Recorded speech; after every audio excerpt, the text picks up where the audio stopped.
Hey, folks, welcome to Phantoms and Monsters Radio. So, before I start with the presentation, I do want to mention the following. I'm putting an open request out to the Chicagoland winged humanoid witnesses. Hopefully, some people can get a hold of me. And I've been reaching out publicly to reconnect with witnesses who previously contacted me about their winged humanoid encounter or sighting in Chicago and the surrounding region. Now, for years, I've documented reports from individuals who encounter large flying humanoid entities throughout Chicagoland, including areas around O'Hare and Des Plaines and Lake Michigan and other locations, even down into Indiana. Now, these witness accounts have helped shape one of the most compelling ongoing anomalous mysteries in the country. I'm currently involved in preparations connected to an upcoming film and television production centered on these sightings and the broader investigation as well. And over time, many of the witness contact details have become kind of outdated. Email addresses have changed, phone numbers are no longer active, communication with several important witnesses, unfortunately, has been lost.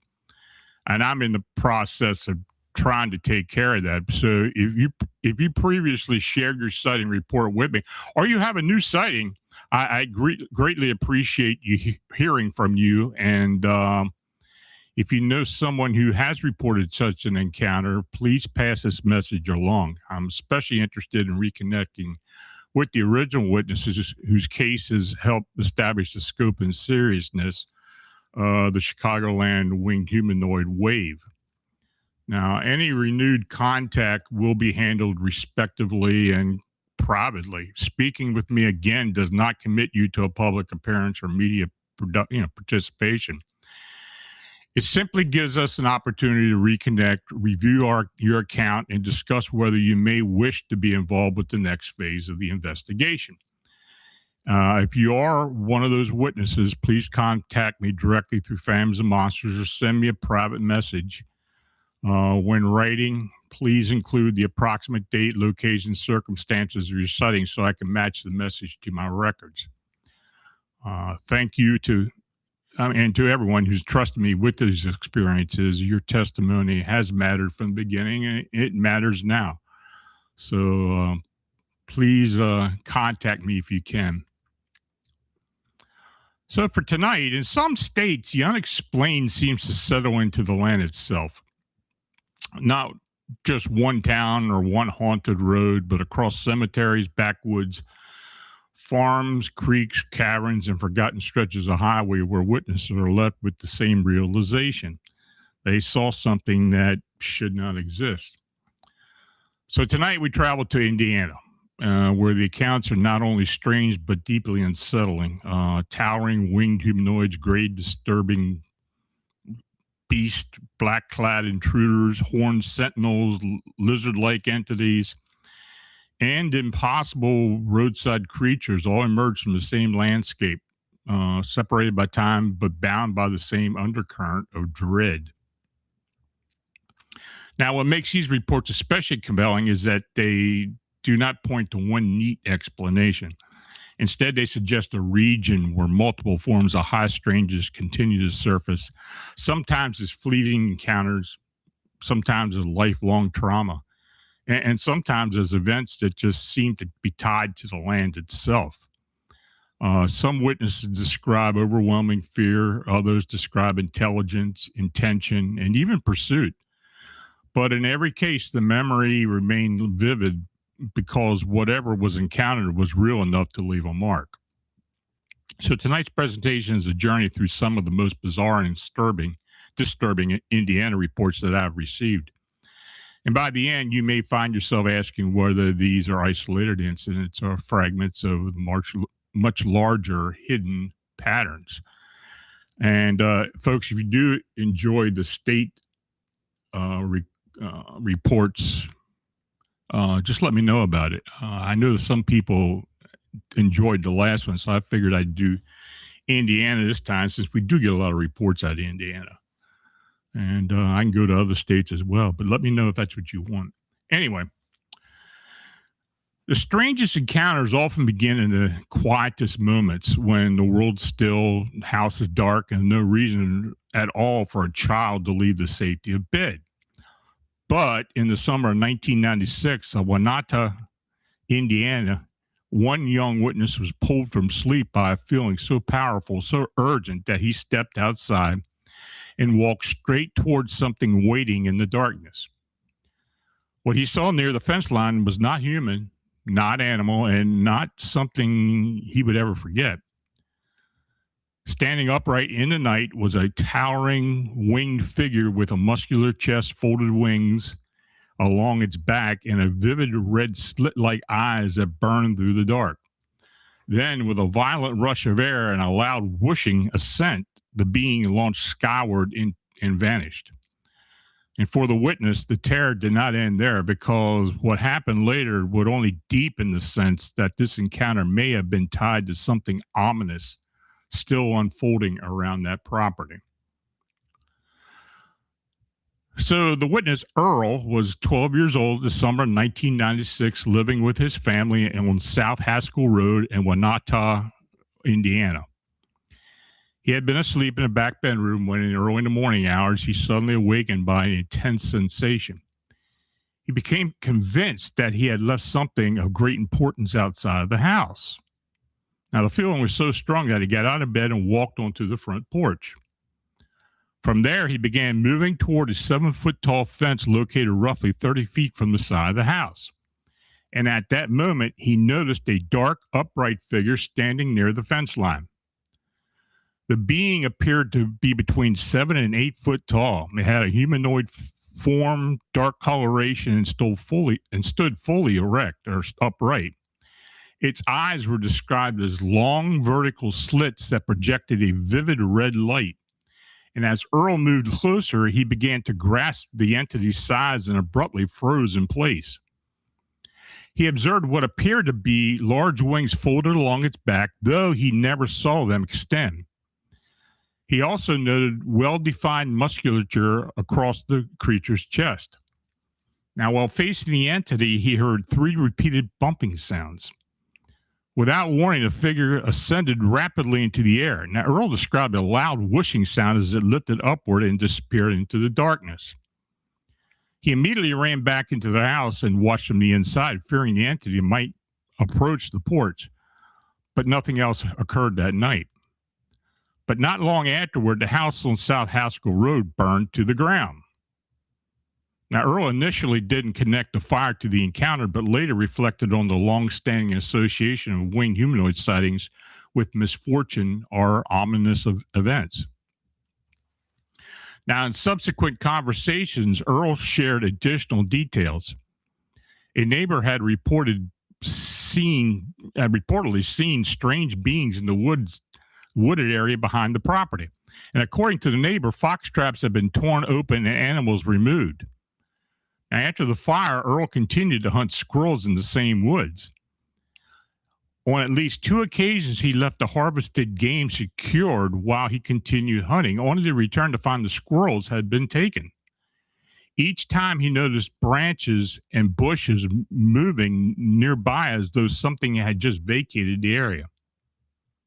Now, years later, after getting married, Earl relocated to Wayne Drive in LaPorte, Indiana. He reported that unexplained activity had continued intermittently around his property. He describes an ongoing intuitive awareness of unseen entities in this vicinity, a sensation that has never really subsided. So, what Earl described in Wanata feels kind of like an account that lingers long after the witness leaves the scene. A tall winged figure, glowing slit red eyes, a violent upward ascent, and then not long afterward, a devastating fire that destroyed the home. Whether that final event was a coincidence or something more symbolic, it reflects a pattern that has long characterized winged humanoid lore. Dread first, meaning later. But Indiana's unexplained history doesn't begin with modern witnesses. In fact, some of the oldest mysteries are even more disturbing because they involve something unseen moving beneath the earth itself. Now, the next case takes us back more than a century to a cemetery near Shelbyville, where graves were torn open from below, and terrified local residents claimed that something inside the burial ground roared back at them. Now, in March 1913, a rural cemetery east of Lewis Creek near Shelbyville became the center of a chilling mystery that left local residents shaken and afraid. Graves were violated from below. Coffins were torn apart and human remains were scattered while something unseen roared from within the earth itself. More than a century later, the incident still raises unsettling questions about what truly stalked Patterson Cemetery.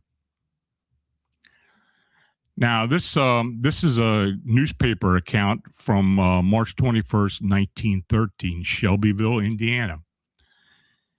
And the article states, an uncanny sensation has gripped Shelby County in recent years, particularly affecting residents near Patterson Cemetery east of Lewis Creek.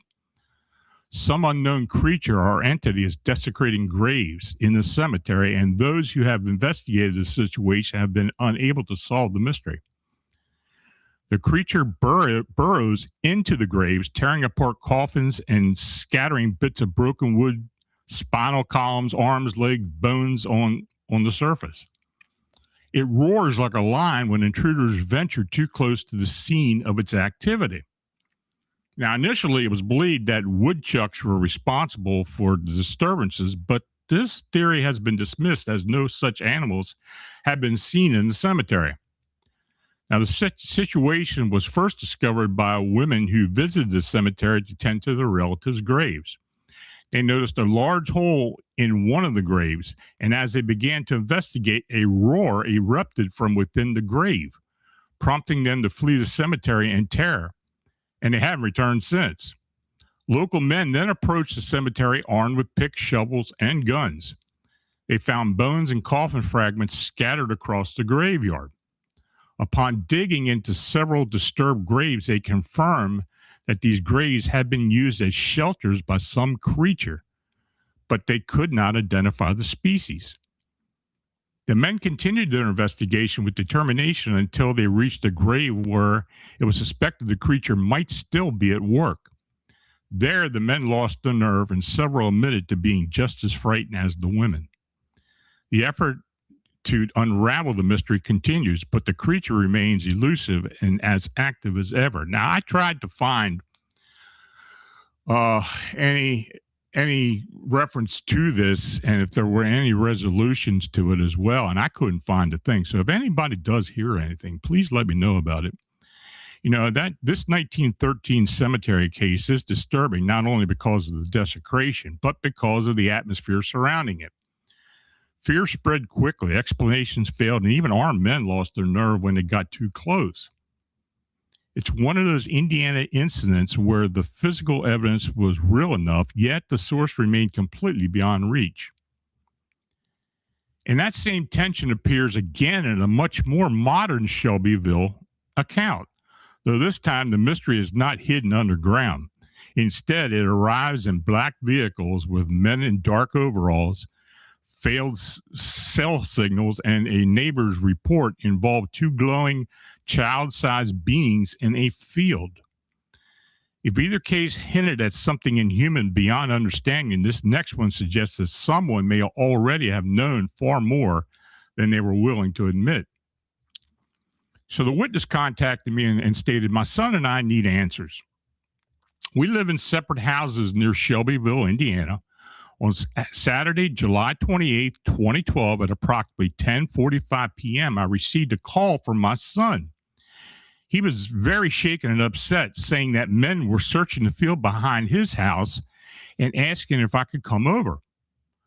Since we live fairly close, I quickly jumped into my truck and headed down the road.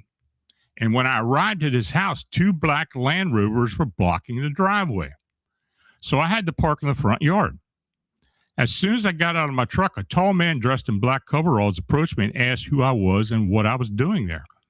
I told him it was none of his business and that my son lived there.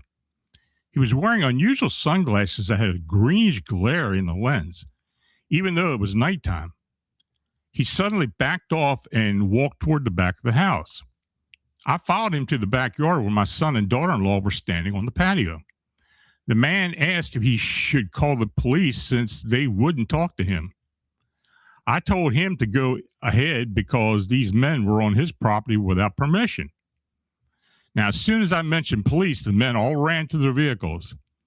There were two Land Rovers in front and at least two more parked in the alley behind the neighbor's house. They disappeared within minutes.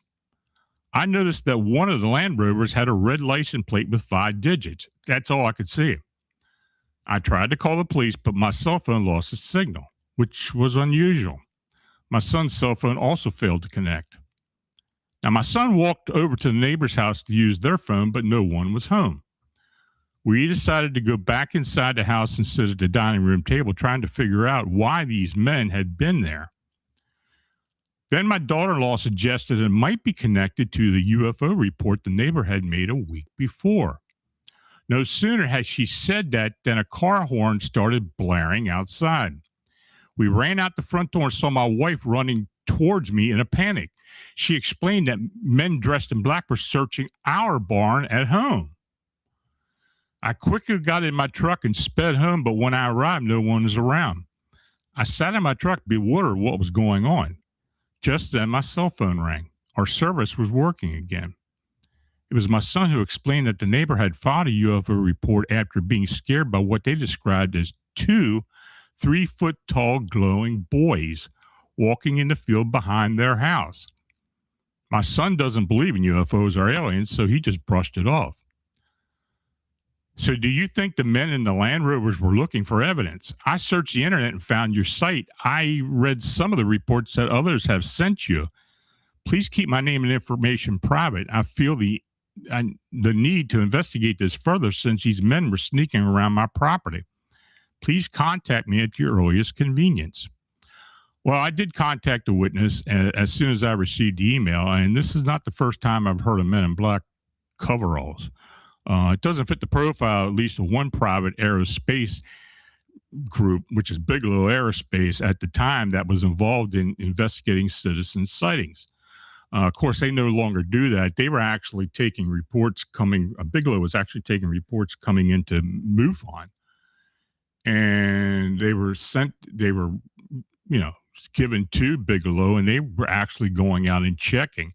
I had several people who had filed UFO reports over the years, ending maybe about 8 years ago or so, where Bigelow had been investigating, and they had their own people going out there. So I don't know if that's what it was or not, but it does seem like it may be a connection there. But I never found out anything later after that. Now, when witnesses start asking whether strangers in black vehicles are searching for evidence before local authorities even arrive, the case shifts from strange to deeply unsettling. The details about the glowing boys in the field is bizarre enough on their own, but the coordinated response and sudden communication failures and the speed of their disappearance all suggest an operation rather than a coincidence. Still, not every Indiana mystery comes with suspicious men and organized intrusion. Sometimes the witness is left with nothing but a roadside encounter so bizarre that it seems to change form in real time. Now, the next report from Miami County begins with a towering black unnatural figure on a dark rural road and ends with a massive dog-like creature that may or may not have been the same thing. Now, the witness tells me this incident occurred in 2007 in Miami County, Indiana, near Peru, approximately 2 miles from the Honey Bear Hollow campground. I was working the night shift, and a coworker and I were driving down a country road after work, likely around 4:45 a.m. while it was still dark outside. I noticed my coworker's taillights brighten as if he was braking when he swerved into a ditch and back onto the road. Now, as I approached the same area, I saw a tall black figure standing on the road. It was moving in a strange, unnatural way, almost like it was blowing in the wind, but it clearly wasn't. At first, I thought it was an exceptionally tall person wrapped in a large black blanket because I couldn't see any arms or head, just two big legs and a torso. I swerved to avoid it, coming to a complete stop as the figure passed by my driver's window. It was around 7 foot tall, leaning forward and at least a foot taller than my vehicle. As it moved behind my car, the taillights illuminated its legs, but I couldn't make out any details such as hair or clothing, only large, thick black legs. I quickly drove down the road once it had passed, and I saw my coworker pulling into the gravel parking lot, so I parked next to him. He was panicking, asking if I had seen it and how it appeared to be missing a head. I suggested we go back and investigate as the figure seemed oblivious to us driving right at it. Although he was reluctant, he decided to follow me. We drove back to the area, and there, in roughly the same spot, was a large black dog lying across the road. And this was no ordinary canine. It was much larger than any normal dog, but it looked dead. It hadn't been there just a few minutes earlier when we drove past. I decided to get out and check it if it was alive and to move it off the road, as it was positioned in a way that made it difficult to drive around. And as I approached about 15 foot away, it raised its head and looked at me. Its eyes were glowing yellow, which I believed was due to the vehicle's lights reflecting off of them. It let out a deep, low, rumbling growl, and I stopped instantly. The creature attempted to stand up on its hind legs, but seemed to have trouble with its front legs. It managed to stand for a brief moment, enough time to look at me before hunkering back down to all fours and running off into the woods.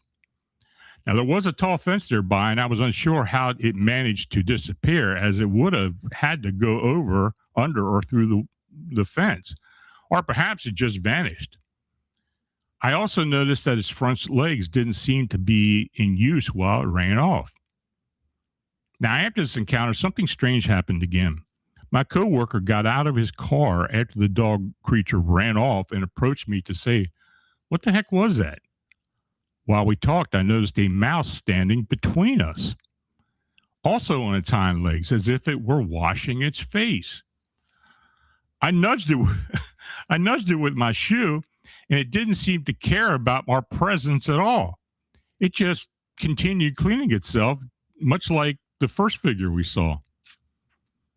We eventually left and went our separate ways. Later that day, I began researching werewolves and came across a story about Dogman. The only difference I can note is that this creature didn't have the hands and feet often reported by witnesses. It had normal dog paws. Its appearance was reminiscent of a large black wolf, but the fur was fluffy, which didn't match typical wolf fur. It was definitely not a bear, and I knew the difference. The first figure we encountered was sometimes compared to what looked like a Fresno night crawler, but those are white and much smaller and shorter. Someone recently suggested that perhaps it had wings, which could explain why its arms and head were concealed. But I can confirm this. So I didn't see any details, just a shadowy figure. Its movement was peculiar, almost otherworldly. And often compare it to those inflatable tube men that flap around at the car dealerships. Now, the mouse is perhaps the oddest part of the experience for me because I physically touched it, confirming it was real. Yet it seemed completely indifferent to us. It wasn't until recently when I realized all three of these creatures were on two legs at one point. Are they connected? Who knows? I never saw anything like it again, and I live about 4 miles from where it happened, often driving through that area. So that Miami County case is hard to pin down because it refuses to remain in a single category. First, there is the tall, shapeless bipedal figure, and then there's the huge black canine with glowing eyes. Then, as if to mock any attempt at logic, there's the mouse standing there calmly on two legs between the witnesses. It reads almost like an environmental distortion, as though normal biological rules briefly ceased to apply to that stretch of road. That's what makes the next encounter especially interesting. In LaPorte County, the witness did not describe a towering monster or a spectral shape, but something smaller, older looking, and somehow just as disturbing. Hunched over in the woods, covered in blood, and feeding on what appeared to be a deer, it resembled less a modern cryptid and more a figure pulled straight from European folklore. So the witness tells me, this occurred around the time I graduated, 1995. My family lived in Michigan at the time, fairly close to the Indiana border. Some friends I played Dungeons and Dragons with became interested in ghost hunting, and we often traveled to LaPorte County, Indiana, about 45 minutes away. Now, on this particular night, we had picked up the girl I was dating. She and I were sitting in the back seat while my two buddies were in the front. We found ourselves on a somewhat secluded two-lane road with thick woods on the right side. I'm not trying to be vague. I simply don't remember much about the area or exactly where we were. John, I said, don't trust what you see around here. I've heard your eyes can play tricks on you in this area. Almost on cue, we began to see what looked like black fog or shadows darting and swimming across the road in the headlights. We remained calm and kept driving. Eventually, the road turned off to the right into the woods, and we took the turn. After about a quarter mile, the road either continued straight onto the gravel or turned to the left. So we chose the left. At this point, we were driving slowly, maybe 5 miles an hour, and both my girlfriend and I were looking out the passenger side window. About 15 foot into the woods, maybe 30 feet away from us, I saw what appeared to be a small, old troll hunched over, eating something bloody and messy with its back to us. My mind immediately went to folklore, and I thought red cap as soon as I saw it, even though it wasn't wearing anything. I slowly turned to my girlfriend because it was a lot to see without feeling crazy, and her eyes were wide with fear, tears streaming down her face. She was petrified. We both told my friends in the front that we needed to leave. There was something in the woods. She was crying, and I was freaking out also. The two in the front didn't see it and were frantic to know what we had just seen, wanting to drive by again, which we absolutely did not want to do. About 100 yards later, the road turned right onto the gravel, and the driver decided to turn around there and head back the way we came. So after we turned around and started off the gravel, the car died, and It wasn't a clutch issue. It was an automatic. My girlfriend started screaming, and the driver told her to relax as he tried to turn the engine over. Thankfully, it started up again. However, the moment the car turned over, the headlights immediately turned on.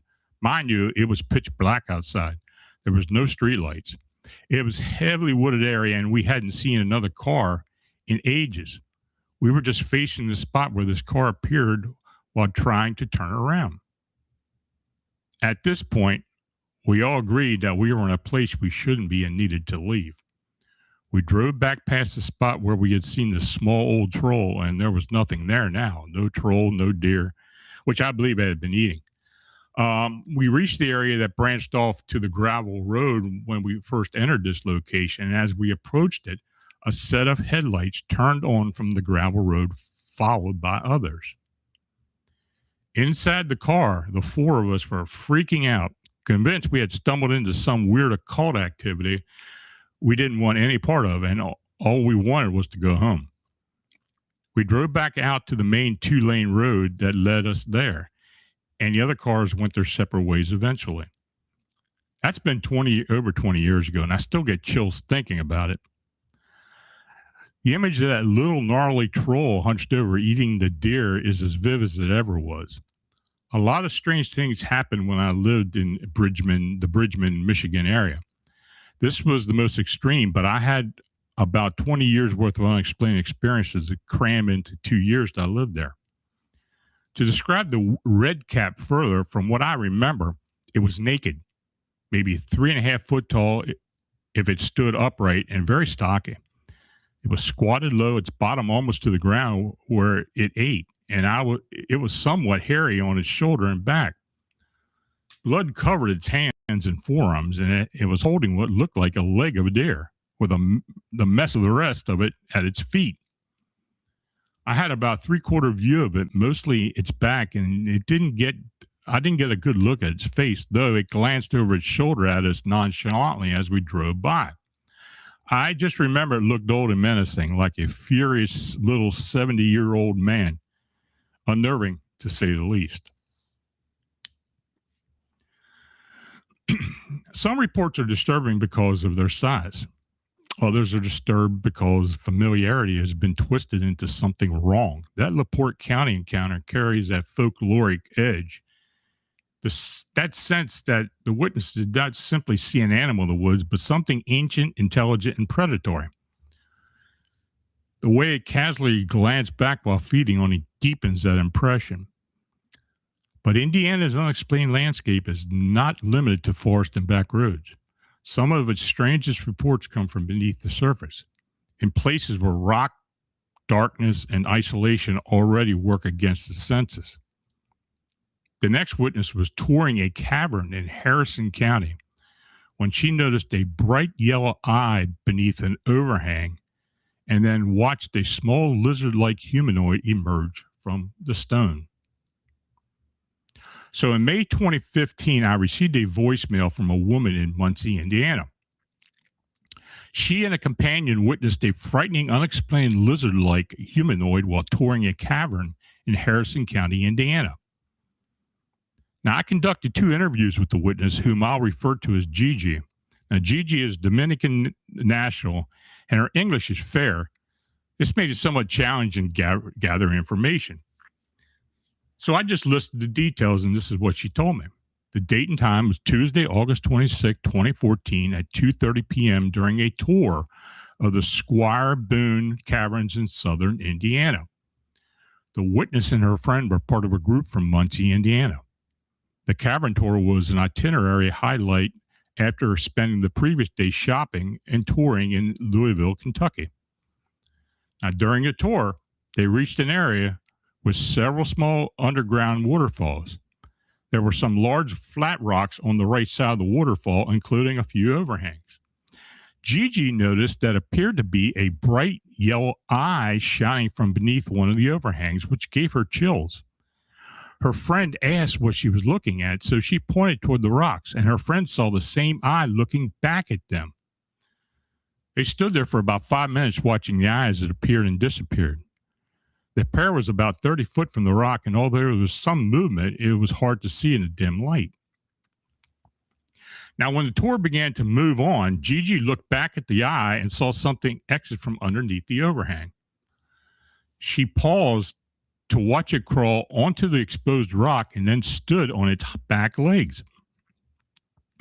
Almost immediately, it scurried away into another crevice in the rock. Gigi described it as resembling a lizard about 1.5 feet tall, with long, almost human-like arms and legs and a short tail. She quickly rejoined her group, but continued to glance behind her. Although her friend did not see the lizard, Gigi described it to her after they returned to the bus. Now, Gigi was visibly shaken. Her friend gave her a lorazepam pill to help calm her down. Other people on the bus noticed that she was trembling. She chose not to mention her sighting to the rest of the group. Now, the following day, Gigi felt very ill. Now, while it could have been a reaction to the pill, she believed that something occurred to her physically and mentally because of what she saw. Gigi feels that she was not meant to witness the lizard-like being. Now, Gigi has agreed to allow me to share some of her experience on the blog and, regarding the detail of the sighting, although her personal information remains confidential. She's curious if anybody else has encountered something similar and would like to know the outcome of their experiences, especially at Squire Boone Caverns. Now, the Squire Boone Caverns sighting stands out because it feels so sharply localized. This was not a fleeting shadow in the periphery or a misidentified animal in the bad light. The witness focused on one glowing eye, watched the movement, and then saw a small reptilian figure stand upright before it vanished back into the rock. Just as notable is the aftermath, because she believed the encounter affected her physically and mentally long after the tour ended.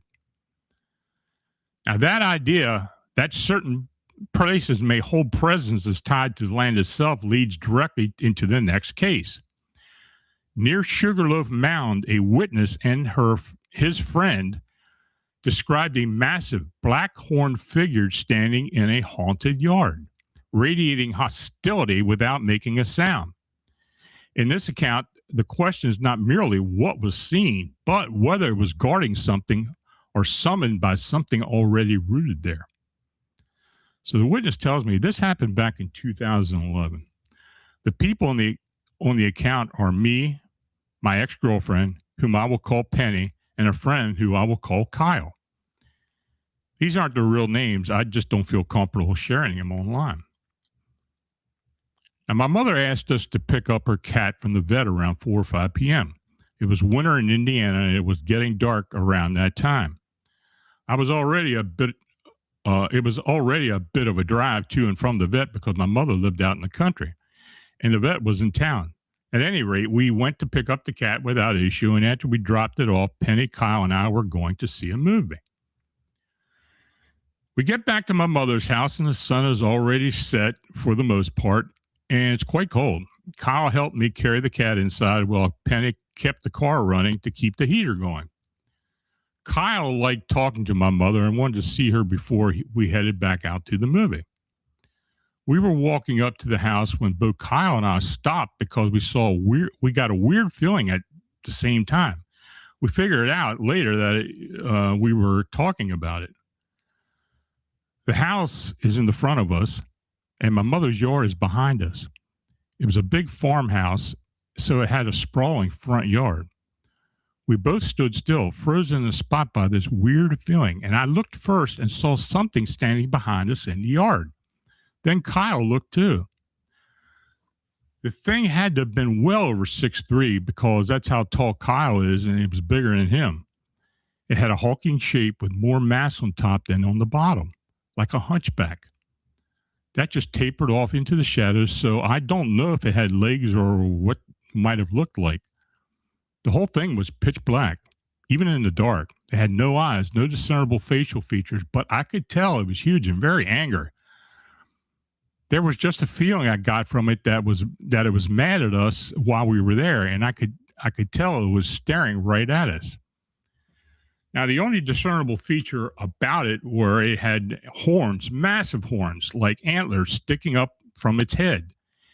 And the hunch in its back seemed to be lumpy and had irregular shapes sticking out of it. But because it was so dark, I couldn't figure out what it was. Now, neither of us heard a sound from it. It just stood there and menaced us for what felt like minutes, but it can't have been that long. Cal unfroze me from the spot, and the two of us darted into my mother's house and delivered the cat. We waited a bit, but after looking outside, we didn't see anything else out there. So after talking to my mother for a bit, we ran back outside. Penny put on the gas, and we got out of there. Now, we never saw it again after that, but to add a little background to my mother's house, it has always been haunted. The house that is standing there now is a newer building. The older farmhouse that had been there previously had burned down, killing a young boy, a mother, and her older daughter. Now, my mother has had issues with it for a long time. She had the house blessed on several occasions, but nothing ever sticks. Friends who stayed in the house have reported weird stuff happening to them as well. And when I lived there, I experienced some odd things also, but this was the only time it happened. The house is situated in Indiana near Sugarloaf Mound, which was used by the Miami natives in Indiana's prehistory. Now, look, I kind of suspect this entity may have been what is referred to as a leshy. I've heard and read of similar manifestations in different areas of North America. They seem to be some type of guardian or sentinel. There may be a lingering energy from the property that had summoned this being, but that I don't know. But by the description, it's very similar to what people had described. So the Sugarloaf Mound encounter carries the unmistakable feeling of a territorial presence. Not a passing apparition, not a random animal, but something that seemed aware of the witnesses and offended by their presence. Coupled with the property's dark history and the repeated reports of haunting activity, this suggests that certain landscapes do not merely host phenomena, but retain and project them. Now, the next account offers a very different tone, though it may involve another form of land-based intelligence. In southern Indiana, a young trapper began hearing whistles, smelling sulfur, and noticing signs that something large was shadowing her movements along a creek lined with native relics. What followed was not an attack, but a strange, quietly emotional exchange that may have become a form of mutual recognition. So she tells me about 20 years ago, after I graduated from high school in southern tip of Indiana, I used to set traps to make extra money during the winter. Since I was pregnant with my daughter, any form of extra income was necessary. My father often spoke of a creek where I trapped, describing it as quite strange. He used to walk along that creek to collect arrowheads and search for other Shawnee relics. He shared many stories about the Shawnee Native American tribe, their history, and the folklore. It was a very special place for us. And when I started trapping, my father emphasized the importance of respecting wildlife. Don't litter, just kill humanely, and only take what is necessary. This instilled in me a deep appreciation for life, eventually leading to my career in conservation. I share this background to explain why I did what I did. About once a week while walking along the creek, I would hear whistling that sounded human, but was random in pattern. I also picked up a sulfur-like odor reminiscent of rotten eggs. My dad told me it was mostly likely Bigfoot, and sightings had been reported in the area for as long as we could remember. So one day while scanning the tree line with my binoculars to check for coyotes and foxes in my traps, I noticed a medium-sized tree swing dramatically, like past the tree line. I headed that way with my .22 rifle, hoping to sneak up on a bobcat or any animal of a size that my rifle could take down with a headshot. And by the time I was 3/4 of the way to the tree line, the swing stopped, and I couldn't see anything. But I heard at least two creatures whistling and whooping further back into the forest. As I continued up the creek, I could sense that whatever it was still followed me at that distance. Sadly, one day an oil fracking company purchased most of the land, although they still gave me permission to trap. They had a few accidents that contaminated the water, killing nearly everything, and it broke my heart to see beavers, muskrats, and raccoons floating down the creek. After that, they installed their rigs and cleared most of the forest. The environment became a bit hostile. One day, while checking my traps, I discovered that nearly all of them had been ruined, bent, beaten, and broken. The few animals I managed to catch had either been stolen or ripped away with their legs or feet still attached. I even found a coyote that had suffered severe injuries. Its fur was torn, its lower jaw was broken, and its head was badly beaten. It felt like retaliation for what the oil company had done. For a few months afterwards, I went to the store twice a week and bought a variety of apples and pears, along with a mix of meats from the carcasses I had skinned. I would place the food in a basket and leave it in the forest, hoping whatever creature was out there would find it before anyone else did. Sometimes the basket would disappear, but within 2 days, everything was gone. One day, I believe it left me a gift in return. Next to where I had dropped off the basket, I found over 100 small sticks stacked neatly with 20 acorns and a deer antler. This made me feel happy. I hope that I was able to keep this creature during a difficult time in its life, or help this creature during a difficult time in its life, even though I never physically saw it or found any tracks along the creek bed. All my experiences occurred in those woods near the creek, so I really can't say for sure what it was. Even now, 20 years later, I think about it from time to time. I don't believe there's any reason for people to be afraid of these creatures. My time during those 2 winter seasons were both sad and positive. Even if I was dealing with an animal I didn't recognize, I hope I made a difference. Now, that creek account is one of the more nuanced reports in this collection because it combines classic Bigfoot indicators with something almost relatable. The whistles, the movement of the trees, the destruction of traps, and the disappearance of captured animals all suggest a powerful unseen presence. Yet, the latter gifting exchange introduces another possibility that the witness was not merely being observed, but also evaluated.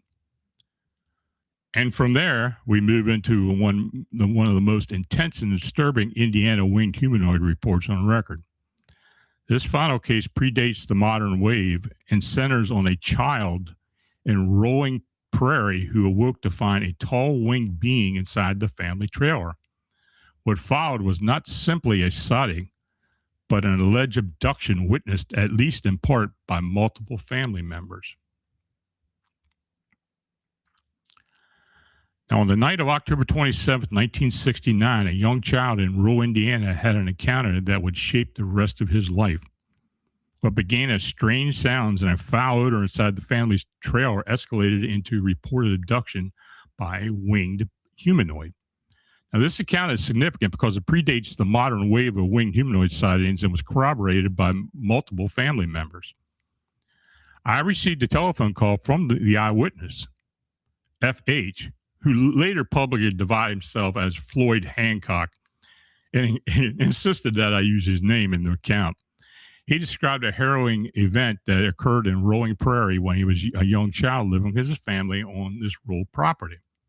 Now, at the time, Floyd lived in a trailer with his mother, father, sister, and grandmother. The trailer roof had sustained damage, leaving a large hole temporarily covered by a wide waterproof tarp until repairs could be made. Floyd shared a bedroom with his infant sister.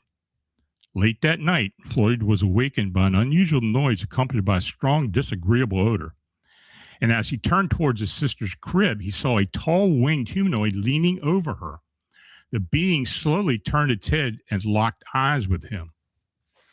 Floyd described the entity as extremely tall and slightly crouched, estimating its height at about 7 to 8 foot. Its body and face were covered in black hair, and it had massive leathery wings shaped like those of a bat or gargoyle. The arms and legs appeared muscular and oddly detached from his torso. Overall, the being had a thin, muscular, human-like build with prominent, sharp teeth. Its eyes seemed dark, and he emitted a low, garbled vocalization. Floyd screamed to alert his parents in the adjoining room, but there was no response. His grandmother was the only one to react. She entered the room, saw the entity, and collapsed to her knees in shock. The winged humanoid picked up Floyd and carried him into the living room. From there, it ascended through the hole in the ceiling, having clearly moved the tarp aside to gain entry. Floyd remembers feeling extremely cold and wet as he was taken upward, and he recalls hearing his grandmother scream as the creature launched into the night sky. Floyd has no memory how long he was gone. His next recollection is waking up back in his bed surrounded by his frantic parents and grandmother. Now, according to Floyd, his grandmother witnessed the entire event and documented it at the time. Living relatives later confirmed the details, as his grandmother repeatedly recounted exactly what each family member experienced that night.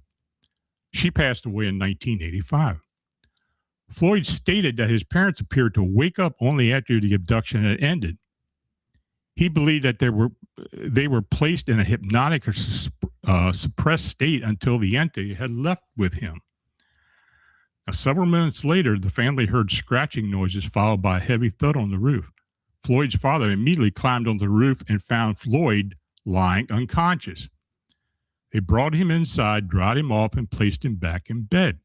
No authorities or medical professionals were contacted due to the fear and confusion surrounding the event. Now, Floyd physically recovered, but he reports experiencing lifelong emotional and psychological trauma directly attributed to the abduction. And when the film The Mothman Prophecies was released, he suffered a severe emotional breakdown while watching it in the theater. And I hear that a lot. He had to leave during the car crash scene and has never watched the film since. When asked why he contacted me after all these years, Floyd explained that a cousin, aware of the winged humanoid sightings in Indiana and Chicago area, shared my contact information with him. He expressed relief in learning that others had reported encounters with similar beings.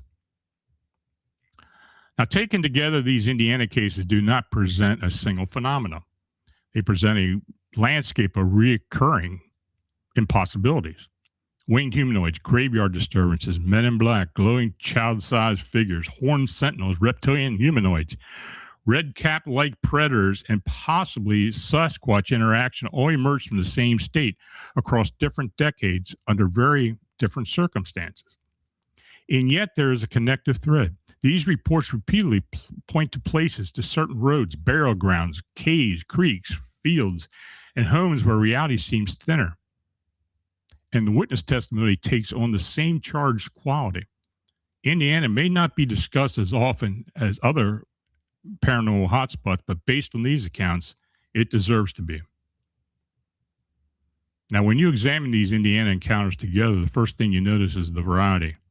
Winged humanoids, gravesite desecrations, so on and so on. But the deeper you go, the more they begin to feel like different expressions of the same underlying reality, one in which certain places seem to attract, produce, or reveal phenomena that do not fit within the ordinary world. That may be the real story behind Unexplained Indiana. Not simply that strange things happen there, but that they happen in ways that repeatedly challenge our assumptions about what is possible, what is natural, and what may be sharing the landscape with us. These witnesses came from different decades, different counties, and different walks of life, yet many of them described the same essential aftermath: shock, dread, fascination, and a lingering sense that what they experienced was only part of the much bigger mystery. As always, I want to hear your thoughts. Have you seen something similar in Indiana or elsewhere? Please leave your comments, share your experience, help us continue documenting the phenomena that so many are still reluctant to discuss. Now, if you've had an experience or experienced anything like this or had an unexplained encounter or sighting, please send your report to Phantoms and Monsters. And as always, thanks for listening. So, folks, you got any questions, put them in caps and put them up there. We'll see what we can do. See if we can answer it for you.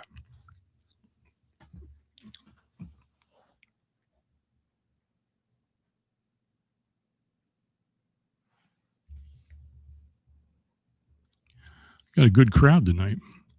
I guess these state reports are popular.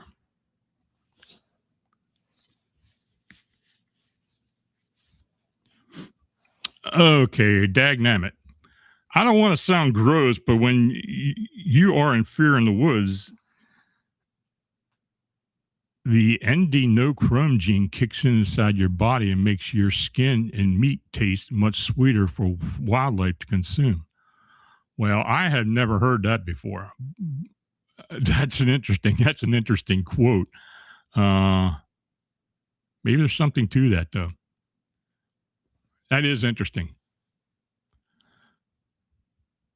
Sir Wolf, hi, Lon. Do you get many small cryptid reports? If people are not scared, they may not bother reporting them. Yeah, I do get some, but normally, maybe they're not cryptids. Maybe they're humanoids or something. Usually, there's something that's standing up and more human than non-human, as opposed to a Bigfoot or cryptid canine or a winged humanoid. But no, I do get a few. And as we go into some of these state, if we do more state report presentations, there's going to be a variety of different things that pop up. Sir Wolf, a mouse-sized dog man might go unnoticed. Yeah, I would believe so. Allie staring. Off-topic line, can you do a show on curses and cursed items? I think I did one a while back, but I can dig into some things. I've got some reports somewhere, so yeah, I can do that. Grandizer 12 question, Lon, what theories do you have, if any, on nighttime on the road encounters with various forms of cryptids? Are they the same cryptid or totally different? I don't know. Probably the same.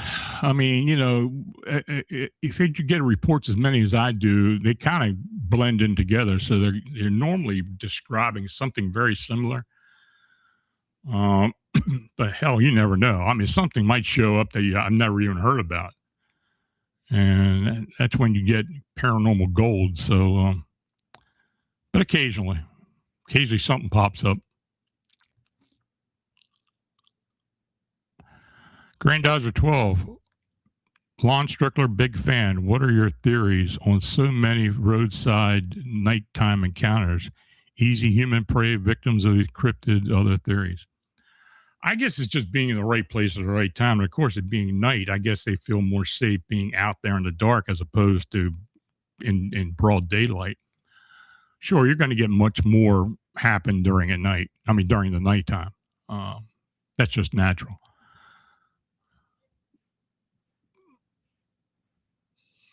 Dagnammit, a girl had an experience on Bray Road where she saw a ball of light the size of a basketball that was floating away. She stepped on a branch, the ball stopped and started to come towards her. Yeah, there have been several like that on Bray Road and around that area. There's been a lot of phenomena. It's just in that area. It's just not Dogman or upright canines and such. There's a lot of other stuff that goes on.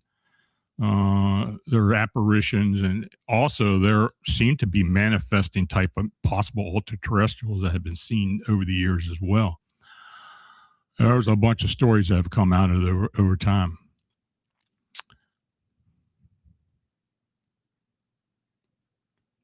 Anything else, folks? Okay. Well, until we meet again, and just stay aware, stay safe, and as always, keep looking into the unexplained. Nice evening. Have a great weekend. See you next Friday. Good night.